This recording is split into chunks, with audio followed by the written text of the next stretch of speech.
biological, psychological, social, and spiritual aspects of a person's life.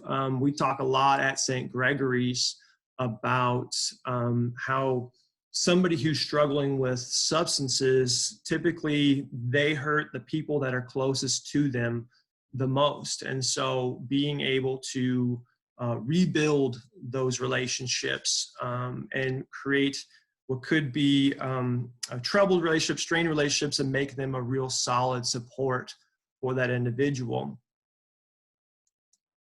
So, and actually, we went ahead and incorporated the Surgeon General's definition of addiction is the way he kind of put it in 2016. He talked about breaking it down to more substance use disorders, prolonged misuse of a substance, which creates a substance use disorder. And the more severe substance use disorder is what you consider addiction. And what was really interesting about that report is it talked a lot about the behavioral aspects of it and how substance use disorders are very similar in their course, management, and outcome as related to other chronic illnesses such as hypertension and diabetes.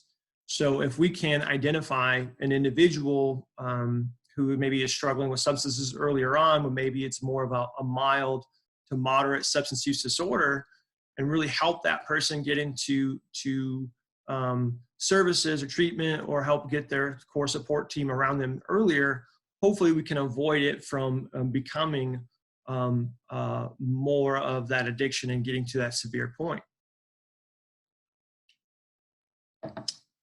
And when we talk about whether it be you talk about hypertension, diabetes, substance use, it really gets back to what are the root issues, right? What are the roots to the substance use itself?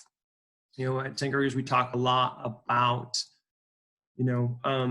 the substance is a symptom of a deeper issue. If you think of like a vine, you don't really know kind of where it starts or where it ends, and you can see it, but it's the underlying things below the surface, those roots that are giving life to the addiction. So whether that be fear and anxiety, selfishness, insecurities, trauma and suffering. A lot of the assessments and things that we've done, we uncover a lot of those underlying issues.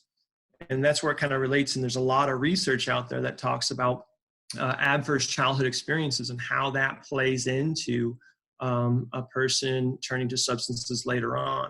Adverse childhood experiences such as traumatic events that can really curb a child's development and create a mass amount of toxic stress, and really affects their behaviors and their cognitions and the different things that can help them cope and deal with different things. So of those childhood experiences, I'm sure a lot of you are familiar, but talk about the physical, sexual, or emotional abuse, problems in the home, such as substance abuse, as well as separation, divorce, domestic violence, things of that nature. And so when we can get to the root causes of what's causing the substance use, we can be much more successful in the treatment of that.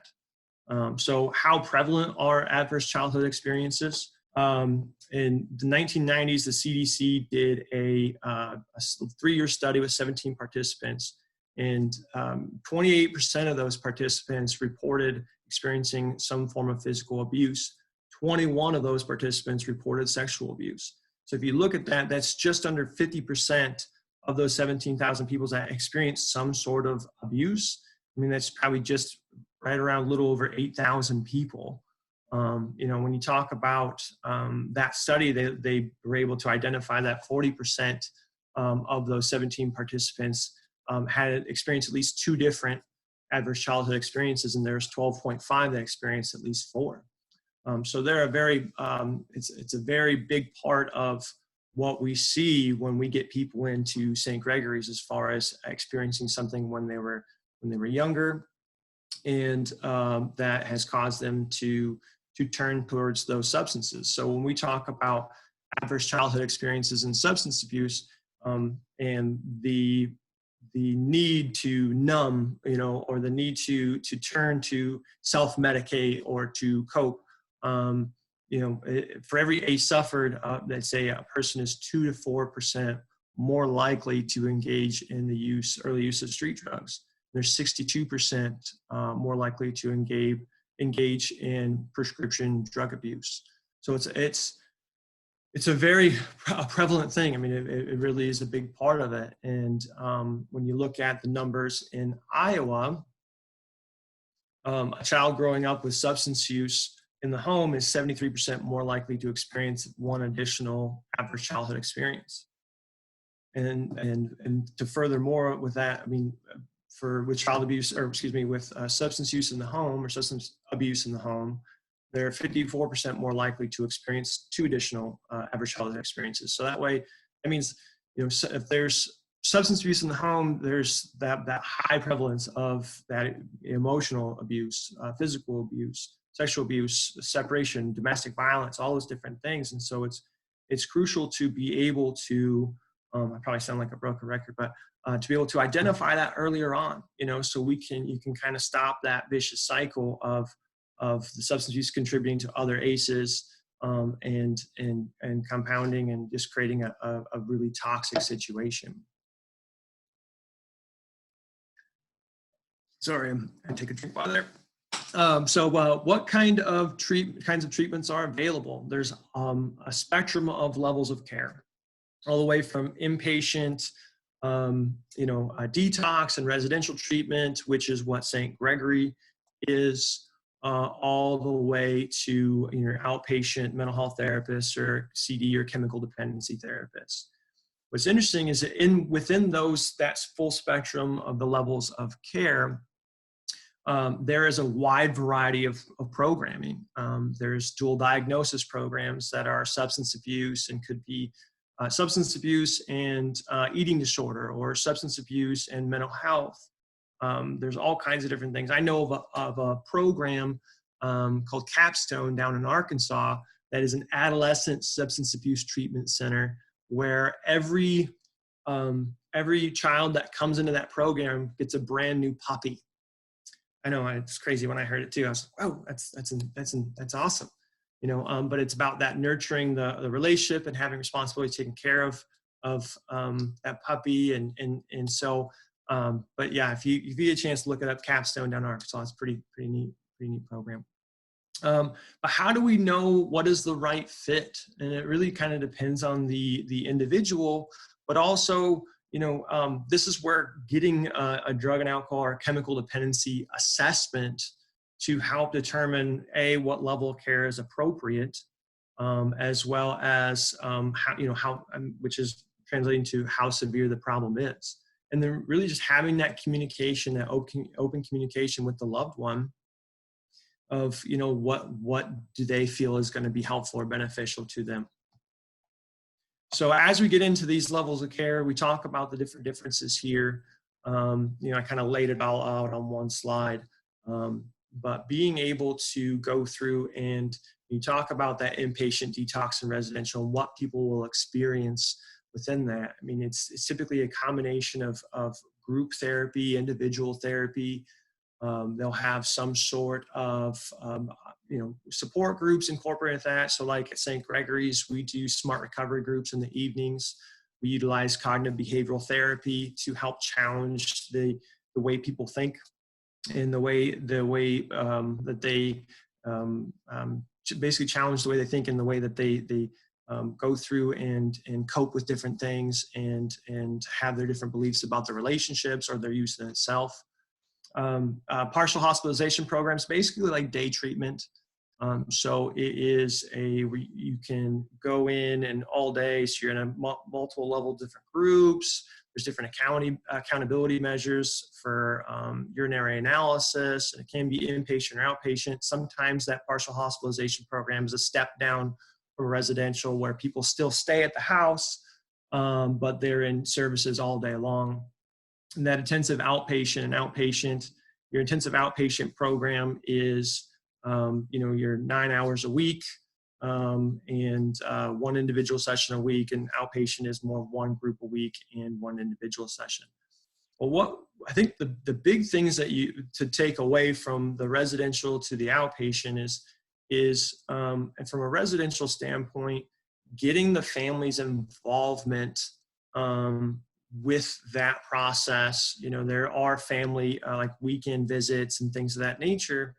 It's important to understand I've seen different families kind of come and go over the years where they show up and they're bringing gifts and things, and it's just kind of they hang out, and it's just a hangout session at times, right?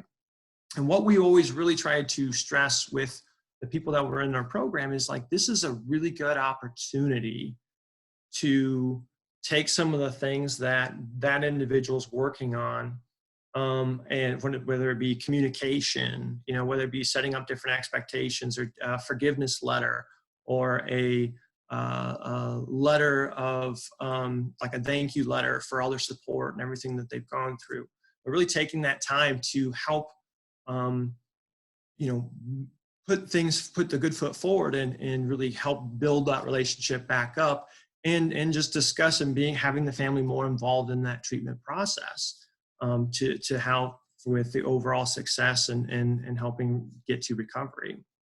On the other side of that too is we have to be careful when the family comes and visits, because somebody who maybe isn't quite ready for that change, or isn't sure if they're done yet, or they just want to escape and run from you know, going through some of the hard, you know, when you talk about getting into some of the underlying issues, it can be very difficult, right? So you know, so basically the family will come in, and the loved one is talking about, hey, you know, I'm all better now, you know, I'm fixed, I'm good, you know, you can take me home. And they try to work with their parents to try to I guess manipulate their parents or their loved ones to take them home and get them out. So being firm within the expectations that they had already maybe set with that loved one, or being firm with the fact that, hey, you are here for this particular reason, you know, you need to stay and complete your treatment. And that way we can get to that lower level of care. We can have you back and we can all be together. But, you know, making sure that we're not enabling, and that we are being firm with what we're doing. On the intensive outpatient side, real-time application is one of the things that when I worked in an intensive outpatient program, you know, it takes that from that residential standpoint of like, hey, here in 5 to 6 weeks, you know, you're going to be going home, and you're going to be experiencing X, Y, and Z. And you're going to have to be able to cope with this. You're going to have to use these coping strategies and tools. Whereas that intensive outpatient, it's real-time application. It's, you know, we're going to talk about, you know, cognitive restructuring techniques. And we're going to talk about coping strategies and setting up a game plan. And what are we going to do when a family member makes us mad, or we get triggered, or some of those different types of scenarios. And we have to just right then and there, we have to apply the things that we're learning. And it's not as much as, well, when you leave residential treatment. So that can be very impactful. And I think that's why you see this step down from the different levels of care going on in to just make that so much of a smooth transition, and to be able to learn the tools and techniques and then start the application of them and still have all that support around them. So transitional living, understand there's a difference between sober living and sober housing. Sober living is a much higher clinical structure. Typically they have an IOP kind of intertwined within that, versus like sober housing, which uses a lot of like support groups, and they basically have a house manager. And so it's one of those things where, you know, definitely doing your research, the family and the loved one doing the research ahead of time to know what they're getting into, and what kind of support will be out there will definitely be beneficial. One major point within the spectrum of levels of care and treatment, all those things is substance abuse is not a simple problem. And so there's not a simple solution. So you need to have the family needs to have a integrated approach for the highest chance of success. So that means if somebody, you know, if they get out of residential treatment and they're in an IOP, maybe it's support groups, maybe, and probably just as important, is a pro-sober social group. We are all social beings. And so we want to be able to have that safe space where we can have fun with our friends and family and have it not be a place where we're going to feel pressured or there's going to be alcohol around or substances around. We want to have a good connection with a sober, like a sober social group that is going where we want to go. That is, we're all heading in the same direction with a similar plan for success. So, and then in terms of that, we're a faith-based organization. So we obviously talk a lot about, being involved with the church community. It's a great place to help gain support, as well as having a mentor or a sponsor and creating that core support team for that individual. So yeah, they're attending IOP at this place, but they also have, maybe it's a personal trainer that's motivating them to exercise, and they can call when they're feeling down or whatever, and just have somebody to talk to. Maybe it's their pastor at church that they can call as well. But creating a solid support team around that individual, that is going to help that person be successful. Sorry, 1 second. So how do we intervene? First question is why do they think they've become addicted? I mean, that really is dabbling into the models of addiction as far as the belief as why somebody becomes addicted. But it's if they're open to that discussion, that's an important thing to discuss. Which stage of change is a person in? We're going to dive into that a little bit more here in a little bit. But really, it's kind of that idea of if the person's willing or unwilling to get help. Or if they're willing or unwilling to change, and what processes and things will help that person become more willing and to make that change more concrete. But like I said, we'll get into that here a little bit more in a bit. So what are the family members' goals? What's important to them? What are their values? One of the things that we do at St. Gregory's is we do a values clarification exercise. Talks a lot about, at the core of you, what is important to you? What are the things that truly matter to you, right? And so it's just putting some of those values and some of those things in front of somebody and really helping them take a deep dive on the things that kind of make them tick. And then how can we help remove barriers and be supportive? Sometimes there's a lot of different variables about why somebody can't go to treatment or get into services. We just had an experience where a potential client wasn't going to be able to come in because they had a pet that needed to be taken care of. And so we reached out to the family and said, this is a real big sticking point for this individual, and we want to make sure that their pet is taken care of. And so we were able to work together and find somebody to take the pet and take care of it and watch it while the person was gone. So we want to try to find any way we can to help remove some of those potential barriers and be supportive in that. So how does change work? So when we talk about the stages of change and the trans-theoretical model of change, it comes from a book called Changing for Good, which is a book that was basically about the research of Prochaska, Clemente, and Norcross, who basically did a long-term study on how people successfully change within quitting smoking. And so it broke it down into 6 different stages and several processes that basically when somebody's going through a change. And we can really get to the root of how change works. We can be more empowered and better understand of how to approach individual change, no matter what it is that a person's trying to change, and help that person be successful. So that's one of the things that I always like to ask is, think about yourselves in your life, and what are the things that what changes are going on in your world? What changes are you trying to make for yourself? And as we get into it, so we're going to go ahead and just lay this out there. We could probably do our own separate workshop on the changing stages of change, but we're going to go ahead and do like a 30,000 foot overview, so you can kind of see it. So we laid out this graph here. It looks like a lot and very little all at the same time. So the column or the row at the top, pre-contemplation, contemplation, preparation, action, maintenance, and termination. those are your stages. Those are the different stages. And the rows below there, you can see kind of some of the bars go all the way, some of them don't. Those are your processes to help different individuals, or to help them get through the different stages. So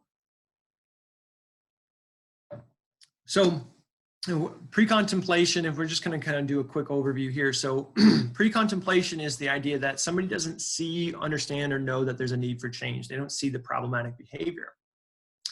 And so, and then contemplation is just like it sounds, they're contemplating whether or not they need to make a change. Preparation is preparing for that change, and action is living out that change. Maintenance is maintaining that change. Termination is basically the idea that the change has happened. You are a new you. You are just there's a new status quo, if you will. So to kind of run through some scenarios that are just to kind of roll this all together. So, you know, you kind of use the example of like somebody who, there's a guy who works construction, and he goes into to the doctor just for a routine checkup, finds out that he has prediabetes, and he has hypertension. You know, he had no idea, never even thought about it. I work construction, I'm active, you know, and so never really thought there was a need to change his lifestyle, whether it be from a workout or nutrition standpoint. So that doctor is a helping relationship who's raising that person's awareness to, or consciousness raising, about raising that person's awareness to the thought or the idea that change may need to happen, right? And social liberation is basically creating different activities that are reinforcing of the change that's trying to be made. And emotional arousal is the basically it's that emotional catalytic event that it raises a person's to a heightened emotional state that increases motivation for change.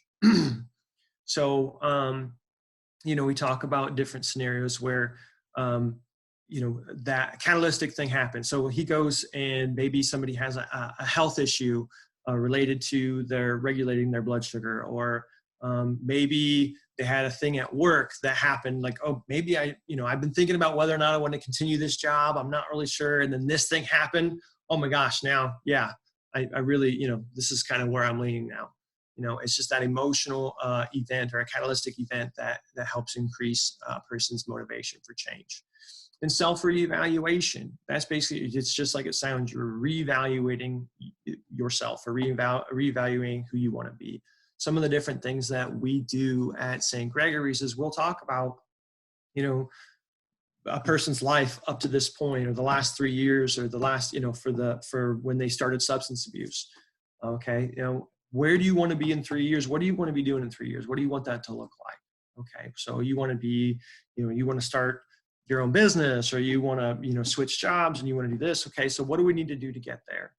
How do you want to reevaluate yourself within this space, and what do you want for your future? Another thing that we would do is, you know, basically talk about, like, if you were to write your eulogy today, what would it say? If your family members were to write your eulogy today, how would they remember you? That always creates a big introspective look within themselves, because they maybe through the behaviors of the substance use, they maybe haven't been the person they want to be, which is understood. But to get to that place and to create that new life of the new you, if you will, how would you want your eulogy to be written about you, right? What would you want it to say? Okay, now what do we need to do to create that space, to create that image of you, and how your actions dictate who you are in a certain sense. So the things that change as we add commitment, you know, see that commitment's not in that contemplation, because they're not really committed to the change. Once you become committed to the change, then you get in that preparation stage where you're preparing. So like if you were going to switch jobs, it's, you know, you're updating your resume, and you're, you know, updating your LinkedIn account, and all the different things that will put you in a better position to make that switch. And then reward, encountering, and environmental control are all in that action maintenance stages, excuse me. Where rewards are rewarding yourself for being successful, for doing the things that you set out to do. So if like in the health and wellness field, you see a lot of people, it's like, okay, they're really into music. So they had a really good workout week. They did good. I'm going to download some more music. Or like the diet cheat days, that you may have seen, where it is, man, I reduced all my calories by 200-300 and all week, every single day. And now here's my cheat day. I really want this, and so they go have that. Countering, it's finding ways to be able to counter or adjust or stop, if you will, like negative thoughts or triggering events, things of that nature. So you want to be able to create tools or strategies to be able to counter some of those thoughts and some of those things to be able to maintain that change. And then environmental control is the idea of basically, it's kind of like just setting yourself up for success. It's, every day after work, you drive a certain way home, and but that certain way home goes right by your favorite bar. Right? I'm trying to quit drinking. So we're going to go ahead and we're going to take a different route home. We're going to set that up and make sure that happens. We're going to remove all the alcohol and the different things from within the house to make that a real supportive place. So that is kind of a 30,000 foot view of the stage of change and processes, but it kind of gives you an idea of why it's important to understand these and how it can help change and how it can help be supportive of change. And if we're able to understand how change works, we can be better equipped to be able to help that individual change, make changes for ourselves. Like I said it before, I asked if, what changes you were trying to make. I bet if you were to go through and think about whatever change you're trying to make, whether it be wake up earlier for work, drink less coffee, drink more water, change jobs, whatever it is, you probably have gone through these series of processes. And so just for a fun thing for you to do there at home, just think about it, about what that looks like. So we need to understand with change is it's not a one size fits all, and it's very, very difficult. Think about every single person every January that sets out their resolution. I'm going to lose, 20 pounds. This is the year, and they go through, and by February, their gym membership is, it's there, but it's not being used or utilized, or, they're going to quit smoking. And so they made it about 2, 3, 4 weeks. And then, this thing happened and I just didn't know I was so frustrated. And so I had to have a cigarette, right? Change is hard and it's not a linear progression. So I use that example as, it's not you're going to go from pre-contemplation. Okay, now I understand I have a problem. Now we're just going right through the stages. It is more like your stock market, if you will, right? You won't always be in one stage, and you can go back and forth and depending on how things go within that change, right? So I'm thinking about switching jobs. I'm not excited about this. I don't like this. And then all of a sudden your boss comes to you, hey, you've been working super hard. You know what? We're going to go ahead and give you a raise. Oh, okay, great. Okay, I think I like this job. It's one of those things where you're going to switch from, going into that contemplation, preparation. Now it's back. Now it's pre-contemplation. Now I think I'm good. But understand that every challenge is an opportunity for growth. I'll say that again. Every challenge is an opportunity for growth. I always use the example of a road trip. And if you're going from LA to New York, right? And you basically road trip LA to New York and you get a flat tire in Des Moines, Iowa. You don't have to start back in LA, right? You don't have to start over. So if somebody has a slip or a lapse, it's not like everything they experience, everything they learned about themselves, all the different coping strategies and techniques and things that they maybe have put in place for themselves. That's not that they didn't work. Maybe we just need to make an adjustment. Maybe we just need to learn a little bit from those things. And that, basically all those experiences still matter. They still count. So we just fix the tire and we keep moving. And we got to see what we can do to keep growing and keep learning.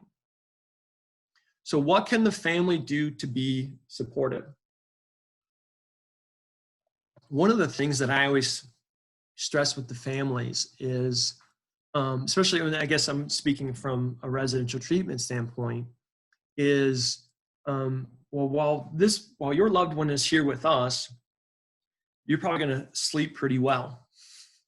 Or it's like, and I mean that in a way because up until that point, that family member was not coming home at night. They weren't sure what was going to happen to them or if they're going to get a phone call, right? So coming into residence treatment and being able to take kind of that deep breath and knowing that they're in a place where they're going to be supported and they're going to be watched and taken care of and all those different things. So what I'm getting at is the idea of self-care and the fact that the family, this is a good opportunity for the family to go seek services that can help them process maybe what the things that they've experienced over the last X amount of years of substance abuse in the home. Maybe the wife or the husband needs to go see a therapist and just kind of talk through some stuff, and just take that time to help themselves and because they've been going through a lot, just as the person who's in treatment or seeking services is. So self-care is important. Take the time for environmental control. Set that person up for success. So when they return home, that they, there's all the booze is out of the house. They've gone through and maybe while they're in treatment, they had a conversation. Hey, is there anything in here hidden or around that we need to dispose of for you that we can help you and be supportive of you through this change? Have a thought out plan. Have a plan for success. What are those reward systems going to look like when the loved one comes home and they maintain sobriety and when they felt triggered and they felt like they were feeling depressed or whatever, and they came to that loved one and they talked about it. They didn't hide it. They were being more collaborative and things. So have that plan for success, but also have that plan for setbacks. Understanding that change is hard, and so in order to be fully prepared, we want to be able to make sure that we have that plan set up and what that looks like. So how do we plan for success after treatment? Expectations, exercise, and boundary setting is hugely important. We want to have the family has their expectations for that level, and obviously maintaining sobriety is a big one, right? But also it could be just that idea of like, okay, when you get triggered, we expect you to come talk to us about it. When you're having cravings, we expect you to come talk to us about it. We don't want it to be this thing where we just shove it on the rug. Okay, he's going to be just fine. We want to have a place where we can have a collaboration, have a full understanding, and be able to work together to improve that person's level of success or chance for success. So what's the loved one's expectations for the family? Maybe there's some different triggers in there that were related to the family and how the family dealt with stress, how they dealt with financial stress or how they dealt with some of the things going on, or when the wife comes home and there's crayon marks all over the wall. Speaking out of experience, how you deal with those situations to keep the home a healthy place, and make sure that there's clear understanding within that. Understand that it takes a village. I always talk to the wife or the husband or the spouse of the individual. Like, don't shoulder this alone.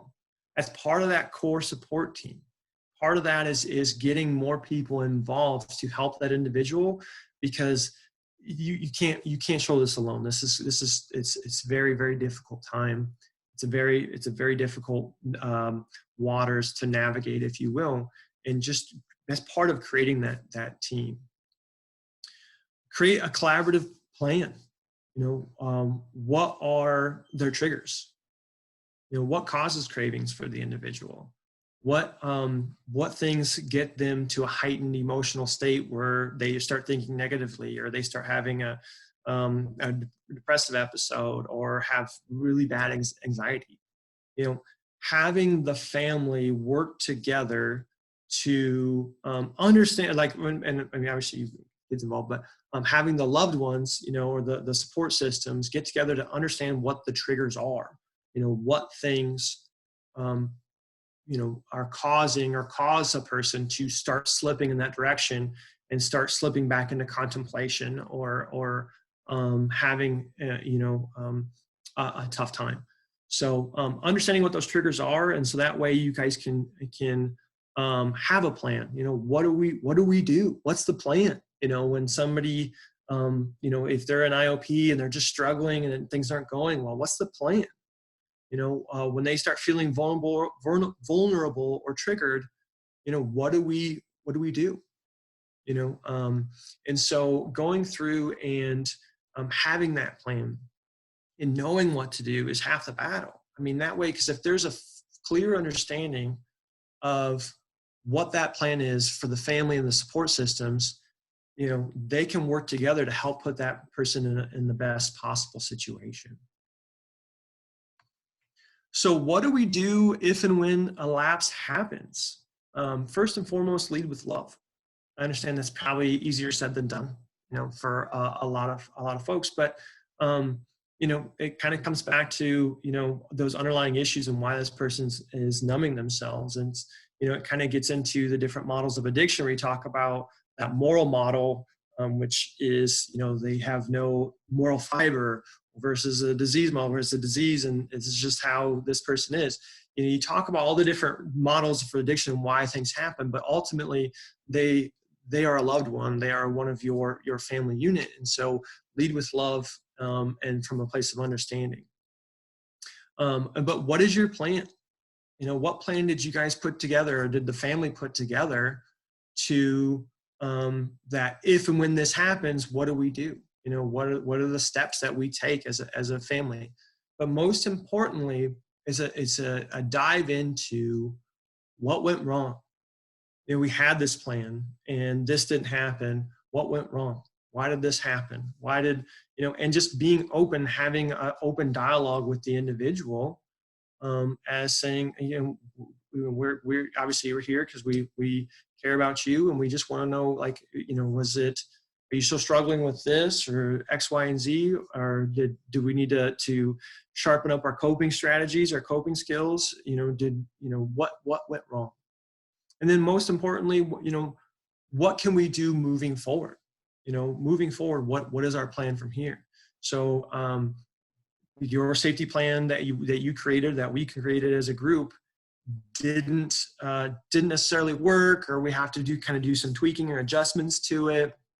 So until maybe you become more stable within your sobriety, maybe instead of maybe you need to go back up to an IOP level of care. Maybe, you know, you said you were going to call your therapist or your pastor, and you didn't do that. Let's tweak this and let's make sure that we have, you know, everything's on speed dial. So that way, when this event happens, we can kind of help you through it. You know, we can help get the core support team around you. And then as far as that plan, one thing that we talk about at St. Gregory's is we teach cardinal and theological virtues: prudence, justice, fortitude, hope, faith, love, temperance. And really it is a values and it's virtues that when everything kind of hits the fan and the bullets start firing and life hits us, because life hits us hard, you know, what are the values and principles and things that you lean to, that is the core of your family, right? Honesty and respect and all those different things.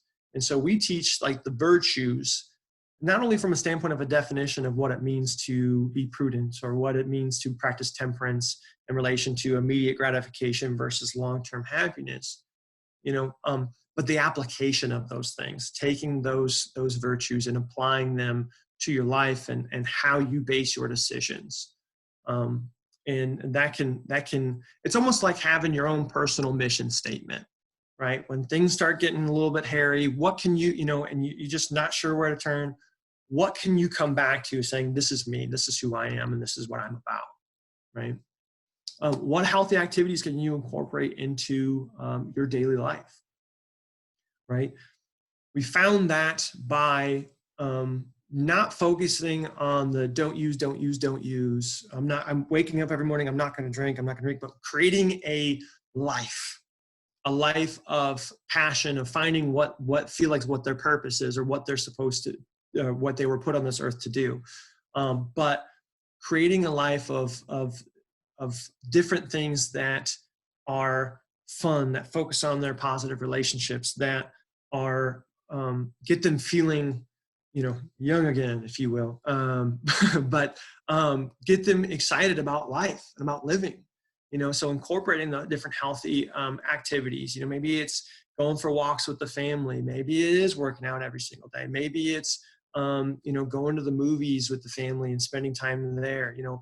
Creating different healthy activities that that you can get excited about, and just make your life richer. So they don't feel like they have to numb themselves and go through some of that. And then what are the family's goals in the various areas of life? From a relationship standpoint, from a vocation, or from their work standpoint, what are your goals? What is the family's goals from a spirituality standpoint, health and wellness, from financial, social?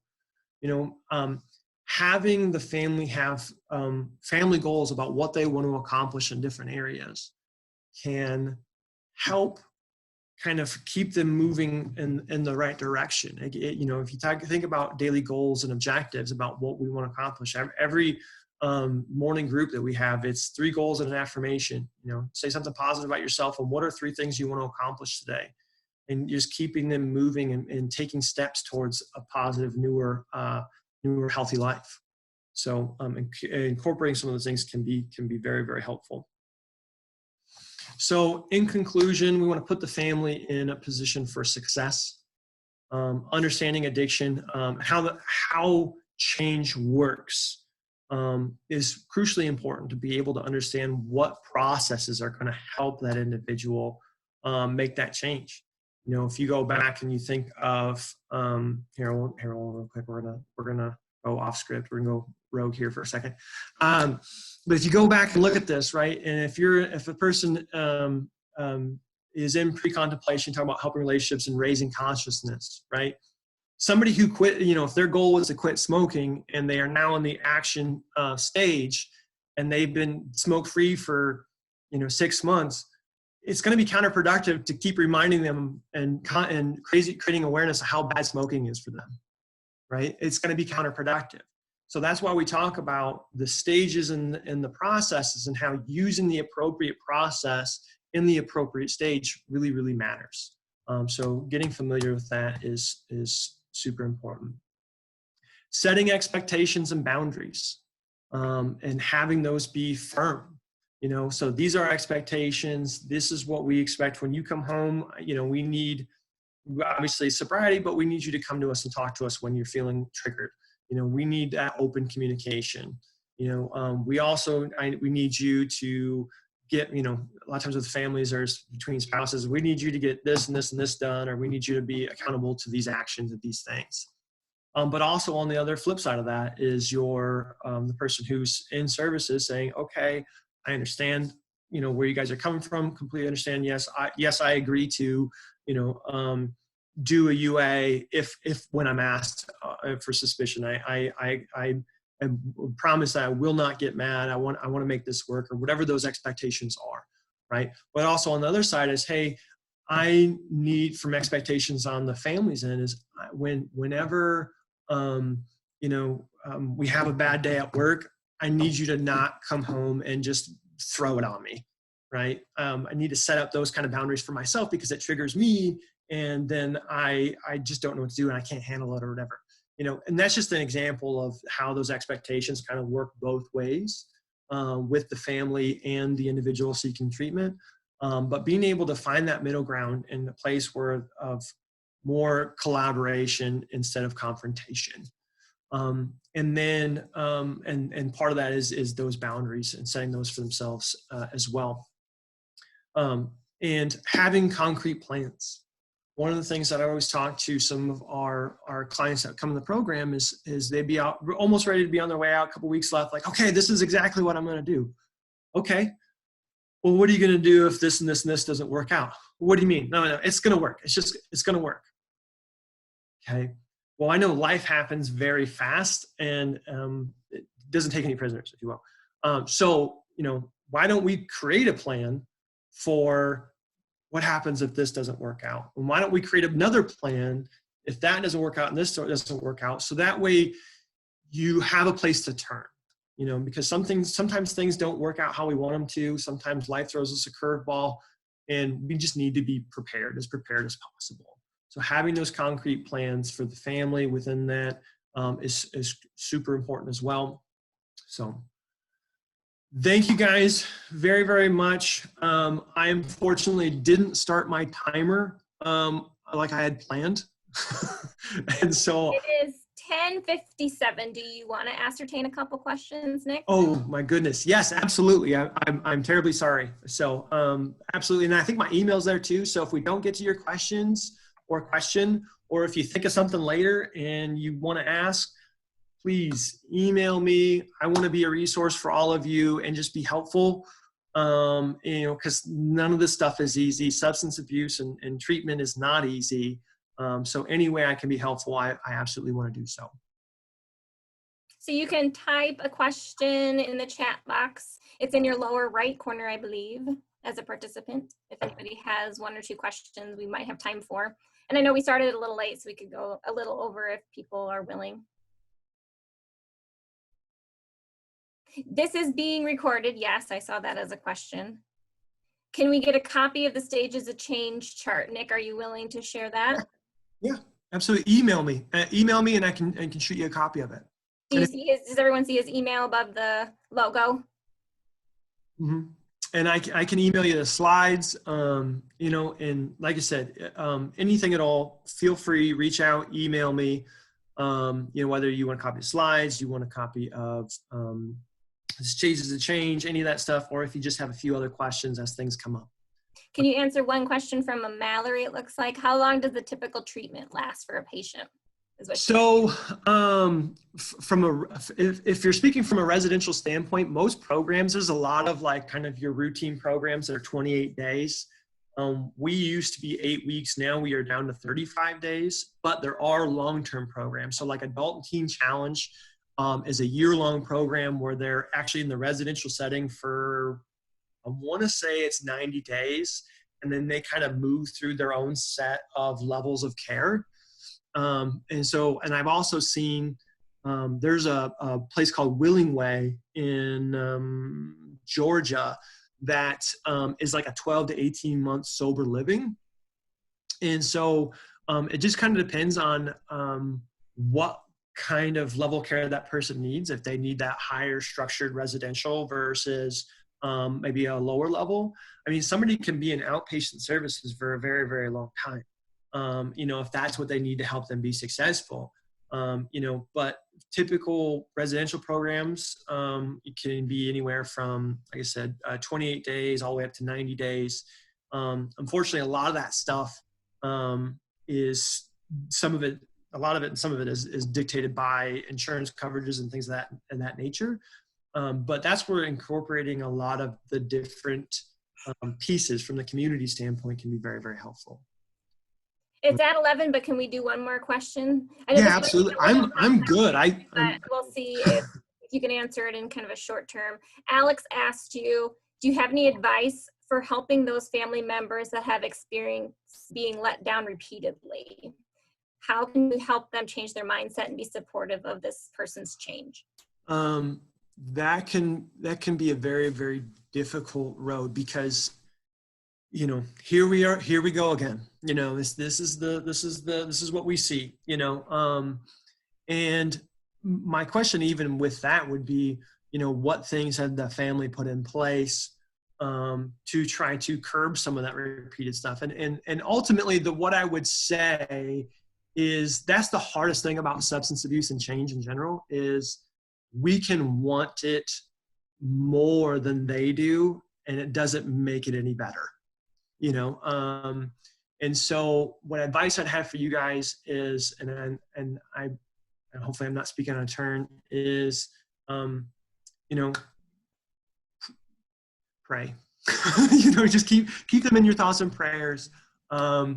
And just be, when they reach out, and not necessarily for like a handout or anything, but if they need to talk, just let them know that you're there, because sometimes families can come at it from a combative standpoint, and can come at it from a standpoint of they're always trying to tell the individual that they need to get clean and sober, which is probably true. It is true for those individuals. But it kind of becomes those things where they kind of get tired of like, oh, I know, and I'm struggling with it. But even if just pulling back and just saying, hey, if you ever want to talk, or if you need some sort of non-financial help, obviously, if you need some, help, if you need somebody to talk to, just call me, and create more of an environment of collaboration, where we want what's best for you. We want you to be healthy. We obviously don't want you to die. But you know what? You're going to have to, we can't do this for you. So, kind of pulling it back a little bit, but always letting them know, and being compassionate, letting them know that that the family's there, and that they'll always be family, no matter what changes, they will always be family, and I think that, that could be helpful. I can do one more question. Any advice, this is from Rachel, any advice for helping clients admit to relapse after maybe they lied in family court, or some kind of lying in like a systematic way?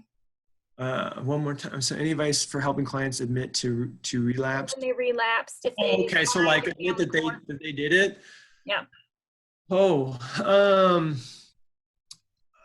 that's a really good one. I've had people where they literally got red handed, and they're just like, nope, I don't know what you're talking about, and so I think coming back, and I say this a lot, coming from a compassionate place, and and I don't know what the stipulations are. I mean, from a standpoint, so like if they're in family court, the family had a court committal to get them into treatment, and they're lying about it.